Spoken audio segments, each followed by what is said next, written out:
Muito bom dia, hoje é 1º de junho e estamos dando início a mais um Toque Mais, o podcast da SP Rio Mais, que recebe aqui personalidades da região para tratar dos assuntos em alta. O nosso convidado de hoje é o Roberto de Miranda, gestor executivo de relacionamento com clientes da EDP, a empresa que cuida da nossa energia, transmissão, comercialização e geração de energia.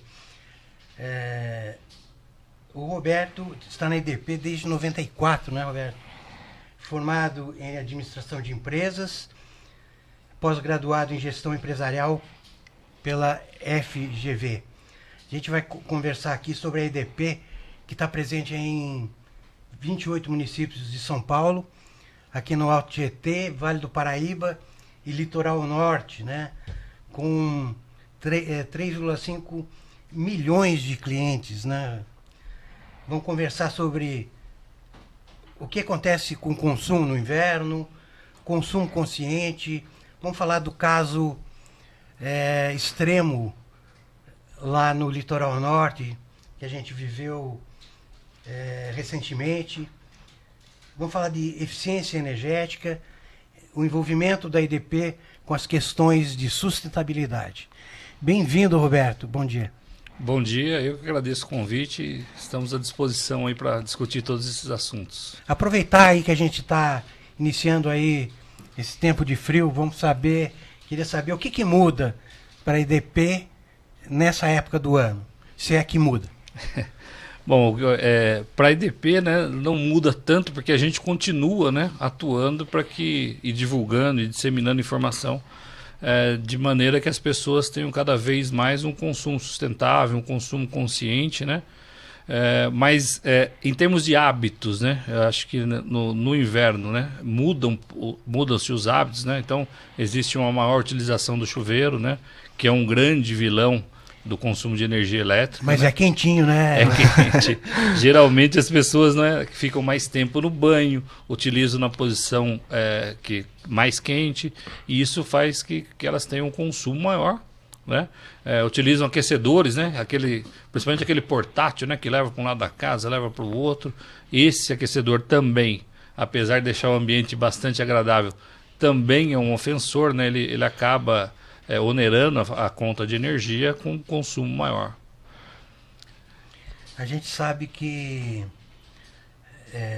a EDP está envolvida nessas questões de conscientização do seu consumidor, né? Existe assim a atuação. Como é que se dá essa atuação? Como é que a EDP ajuda o consumidor a entender como funcionam os equipamentos, enfim? Em todos os fóruns que a gente atua, né, seja nos meios de comunicação, seja nas nossas mídias sociais, seja nos nossos informativos, canais de atendimento, em todas essas frentes, nós temos atuado para divulgar, né, como utilizar um aparelho da melhor maneira, como identificar aquele equipamento que tem um selo do Inmetro, por exemplo, que diz que ele é mais econômico, a avaliação interna da sua instalação e a divulgação dos aparelhos, dos equipamentos que trazem o mesmo conforto, né, que as pessoas buscam isso, mas que também possibilitam um consumo mais sustentável e consciente, né, de tal maneira que ela tenha na sua conta, né, um resultado também financeiro, né, além ela manter os benefícios que a energia traz, que ela também tenha na sua conta os benefícios dessa economia, dessa utilização mais sustentável, né. Já pegando o gancho, se você me permite, né, também tem a questão da tarifa social, né, que é um benefício o qual ele contribui para que a família pague menos a fatura, mas também ele tem uma contrapartida, né, que quanto menos a pessoa consumir, maior é o desconto. Então, isso também influencia no consumo sustentável. O número de famílias cadastradas, inclusive, cresceu, né? Você consegue, Roberto, fazer um paralelo, um panorama geral de como que está a situação da tarifa social atualmente? Sim, na região? Cresceu em torno de 19 mil novos cadastros só nesse ano aí. Nós temos aí na região em torno de 123 mil cadastros ou famílias cadastradas, mas também tem um número que nos chama a atenção. Nós temos em torno de um potencial de 113 mil faturas, que é quase o mesmo número de cadastros que nós temos, é o número de famílias que poderiam ter esse benefício, né? Aí pode vir aquela pergunta, por que vocês não fazem o cadastro, né? A gente tem diversas atuações de maneiras proativas, ou seja, a gente vai até a casa do cliente através de agentes que a gente chama de agentes da Boa Energia. Nós temos uma van da Boa Energia que a gente faz muita parceria com as prefeituras, com os CRAS, né? Que é os Centros de Referência Social, para buscar esse cliente. Quem são os candidatos à tarifa social? Como a pessoa pode se identificar dentro desse projeto? São aquelas pessoas ou aquelas famílias que têm algum benefício social, né? Por exemplo, o Bolsa Família. Estão cadastradas no CAD único do governo federal, possuem o NIS, né? Que é esse número de inscrição social, tem esse benefício e ela pode se cadastrar. Normalmente, o que a gente faz? Através do cadastro que nós temos do governo federal, a gente faz um confronto com o nosso cadastro e, sendo o mesmo, a gente já faz o cadastro automaticamente. Essas outras famílias que a gente busca para que façam o cadastro são aquelas que, de repente, a pessoa está numa casa alugada, por exemplo, e a conta de energia está no nome do proprietário e o cadastro dela no CAD único é no nome do inquilino. Então eu não consigo fazer esse confronto para saber que é a mesma pessoa. Então, para essa pessoa é importante que ela nos procure, né?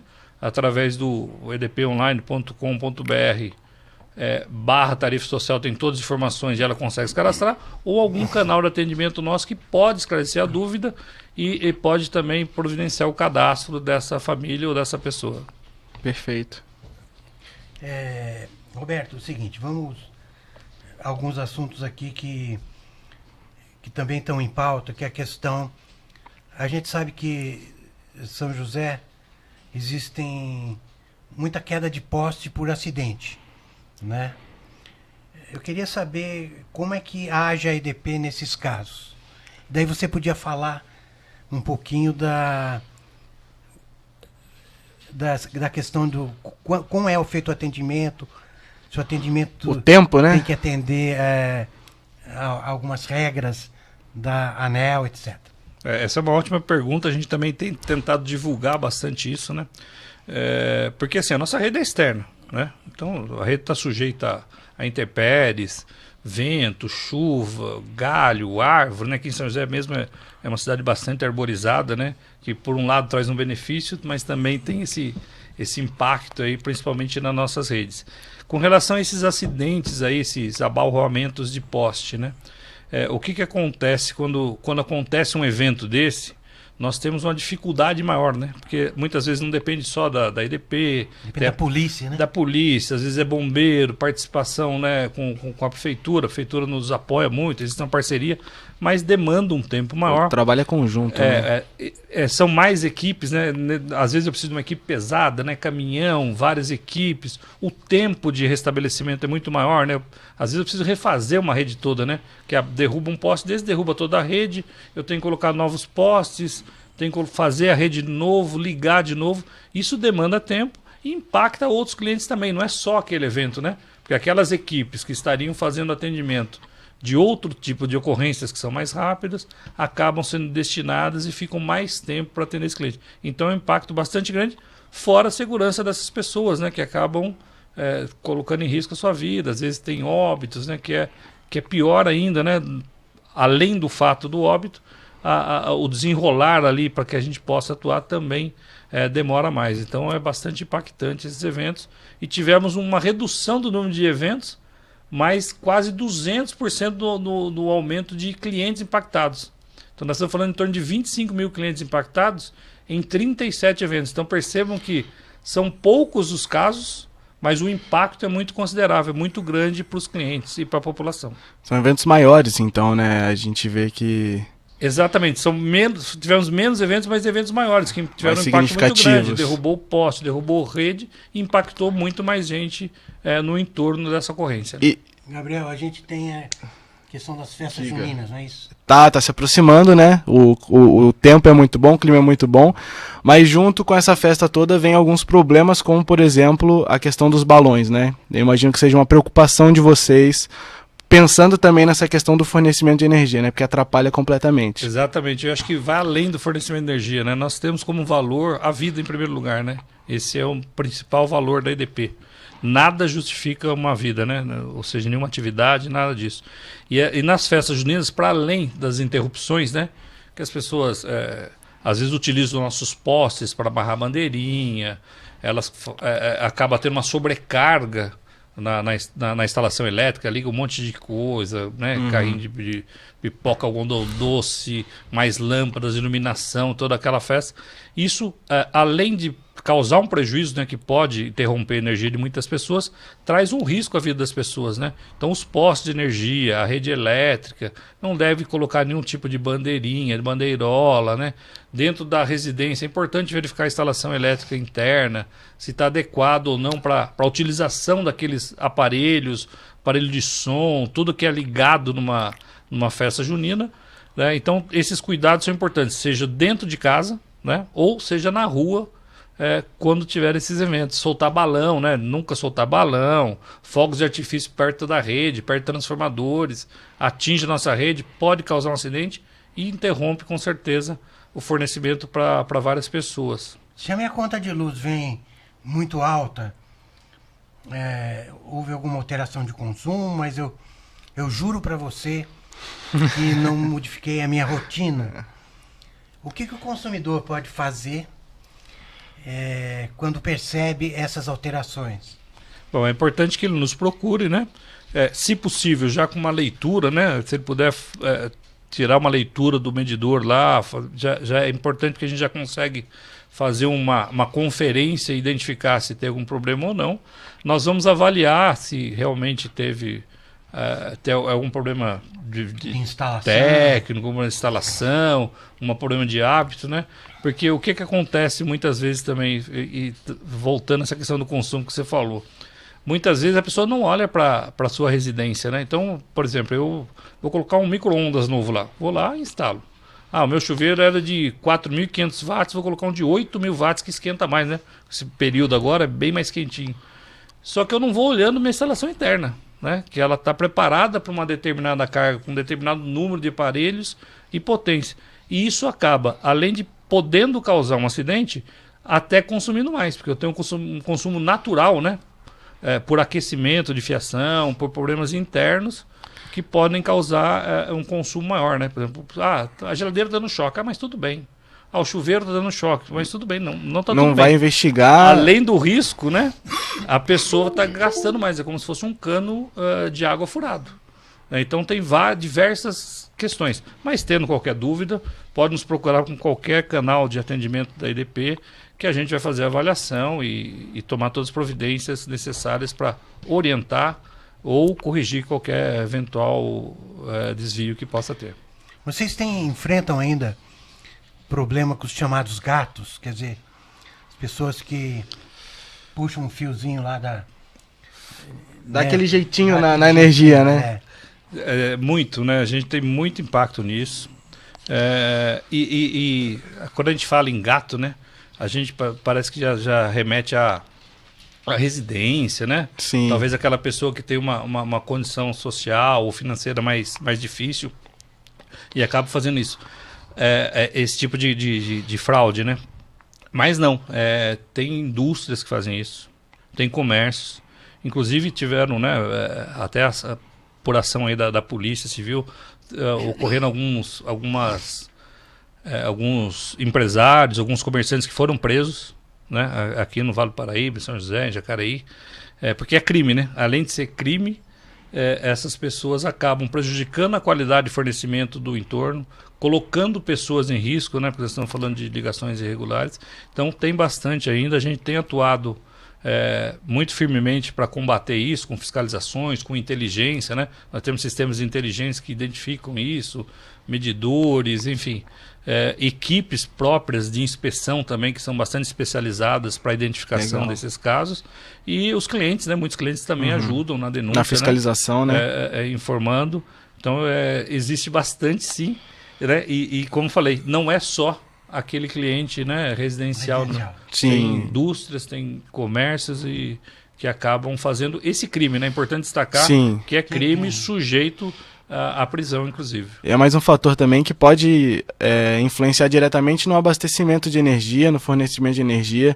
E até pensando nesse assunto, eu queria saber, Roberto, qual o trabalho da EDP em relação ao fornecimento de energia para a população geral? Existe alguma métrica que vocês acompanham em termos de o quanto nós podemos deixar a população com essa falta de energia? Como vocês fazem esse trabalho para prevenir que a população passe o menor tempo possível, né, sem energia na sua casa? Como que funciona esse trabalho? Então, para além, né, do todo o planejamento que a gente faz com construção de subestações, investimentos em rede, investimentos em equipe, em tecnologia, a EDP, né, como toda e qualquer distribuidora, é uma empresa regulada.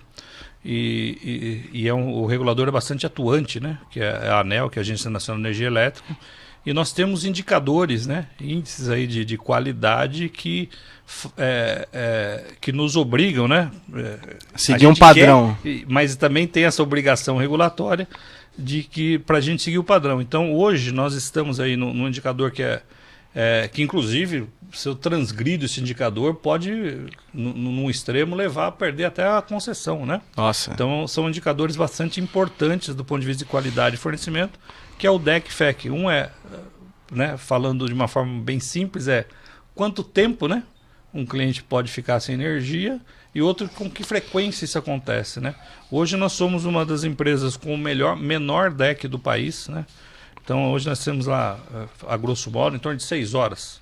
Então, para explicar um pouco para o público, né, não falando de uma forma técnica, assim, é como se um cliente pudesse ficar no máximo, né, ou ficou no máximo 6 horas sem energia durante o ano. A gente sabe uma que média, não né? É uma média. Porque tem casos que ficam um pouco menos, outros que ficam um pouco mais. Isso, tem alguns que nem ficou, né? Exatamente. Tem casos de cliente que nunca ficou sem energia o ano todo, mas é uma média considerando os 2, né, milhões só aqui na EDP São Paulo de clientes.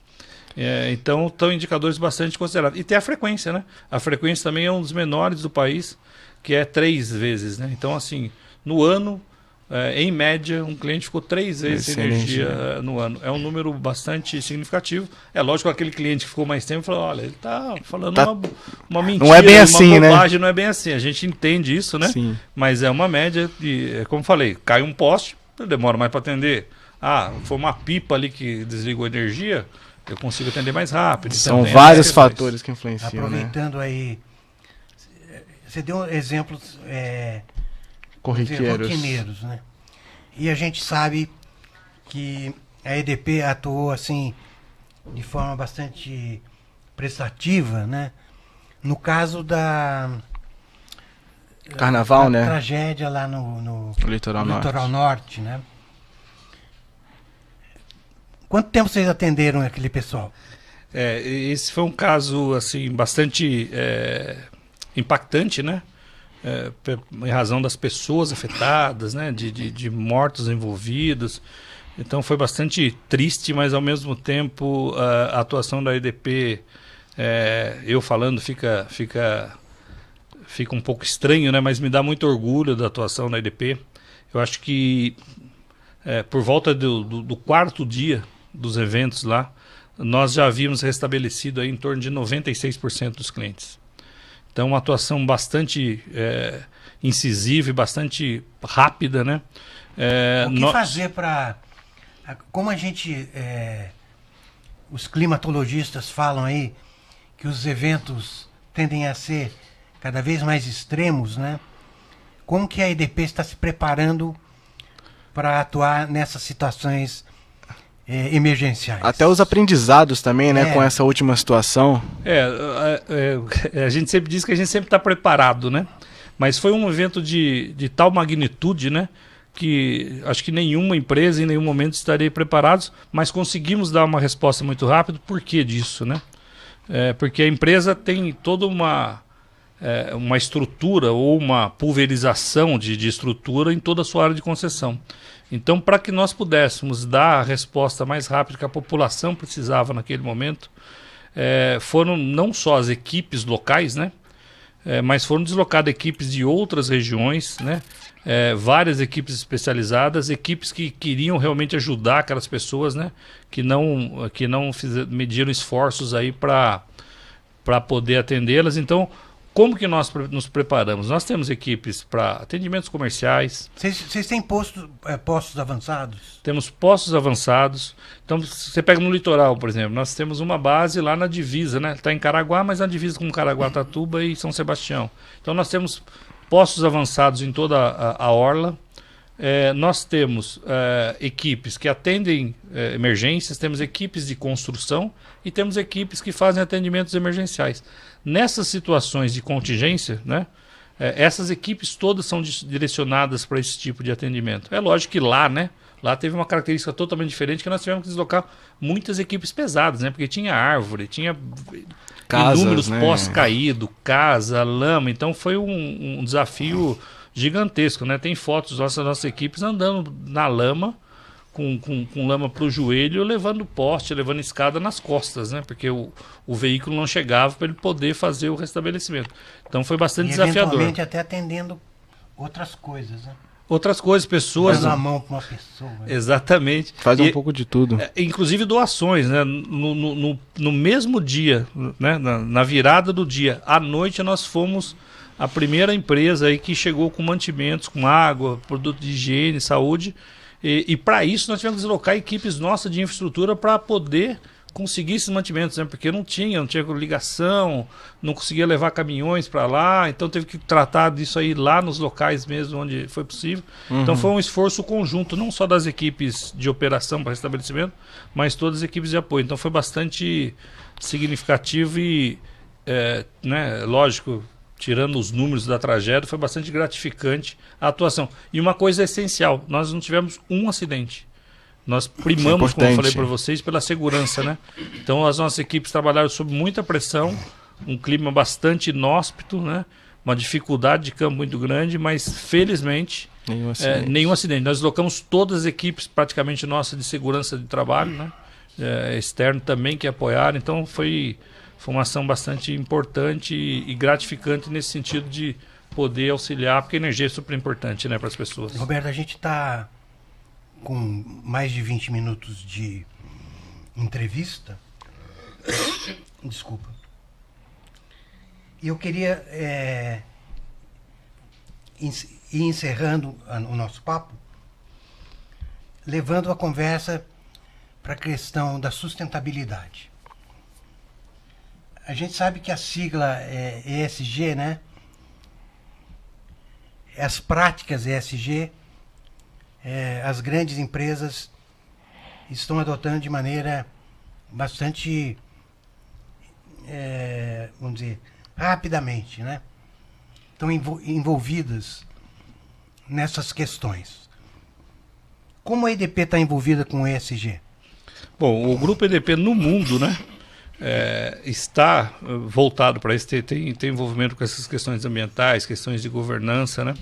Aqui no Brasil nós temos uma vice-presidência, né, de ESG, né? Nós temos ações aí, por exemplo, estratégicas, né, voltadas para energia limpa, energia sustentável, né? Então nós temos como estratégia ser um grupo, né, que atua com energia renovável, né? Essa é uma preocupação do Grupo Mundial? Do Grupo Mundial. No mundo todo existe essa preocupação. Nós queremos ser o motivador dessa mudança, né? Dessa transformação para a energia sustentável. Na distribuição, posso dar algum exemplo, por exemplo, os transformadores com óleo vegetal, né? As nossas subestações hoje, elas não emitem som, são espaços menores, como eu falei, os transformadores com óleo vegetal, que não tem impacto para o meio ambiente. Então, todas as nossas ações, seja do ponto de vista ambiental, né, do ponto de vista de governança, nós temos, são ponderadas todos esses tipos de ações baseadas em ESG. A gente acredita nesse futuro, né?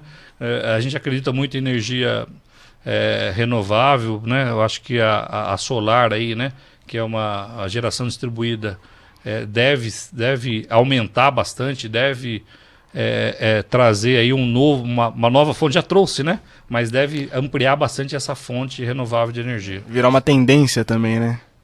Exatamente. Você estava falando nos bastidores que vocês estão vendendo uma usina de carvão, né? Existe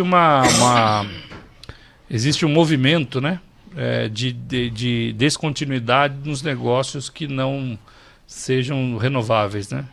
Então nós temos energia hídrica, temos energia a carvão, temos energia solar, e existe um movimento no sentido da gente desconsolidar isso aí. E aí o que não é renovável, né, que seja carvão ou outro tipo de fonte de energia, a ideia é descontinuar com esse tipo de ativo, né, de tal maneira que a gente consiga focar aí nas energia renovável e sustentável. E esse investimento todo, essas melhorias, a modernização, além de trazer esse benefício para o meio ambiente, você acredita que a longo prazo, médio prazo, pode trazer também uma diferença para o consumidor? Com certeza, no bolso, né? Na forma de se consumir também? Com certeza, você vê a energia distribuída, a energia solar, né? Então se você já vê até investimentos residenciais com placas solares, né? Tudo isso vai levar, com certeza, uma melhoria para o mundo, para o ambiente como um todo, mas também do ponto de vista econômico e financeiro para os clientes. Então acho que isso atende várias frentes, né? A gente quer que dá bom para todo mundo, dá bom né? para todo mundo, quer que a conta de energia caiba no bolso do cliente, né? E também os benefícios para o meio ambiente, que é fundamental. Você estava falando também da energia verde, né? Que tem uma planta, né? Isso, o hidrogênio verde, hidrogênio. né? Célula de hidrogênio. Nós já temos aí uma célula de hidrogênio verde aí, né? Que em Pecém também, lá no Ceará, né? Isso do grupo, né? Aí não é distribuição, mas é uma tendência também, né? Que isso também avance, ou seja, a busca aí por novas fontes ou fontes renováveis, ela com certeza vai além da solar e da eólica, né? Ou seja, do vento e do sol aí. Eu acho que isso aí tende, né? Futuramente a avançar nisso, e a EDP aposta que essas fontes aí serão o futuro, né? Muito bem. A gente conversou aqui com o Roberto de Miranda, que é o gestor executivo de relacionamento com clientes da EDP. Participou comigo dessa entrevista o jornalista Gabriel Duarte. Prazer, Zé. Prazer, Roberto. O prazer foi meu. E venha mais vezes. Seja muito bem-vindo, né? Eu que agradeço. A EDP está à disposição aí para fazer tirar qualquer tipo de dúvida, e sempre estou à disposição. Muito obrigado. Bom, foi muito bom a gente saber como fazer para entender aí como a nossa energia chega em casa. Agora que a gente está entrando no friozinho, presta atenção, né? Precisa prestar atenção. Agradeço a participação do Roberto, a quem nos ouviu. Essa entrevista vai estar disponível nos canais SP Rio Mais. E até a próxima.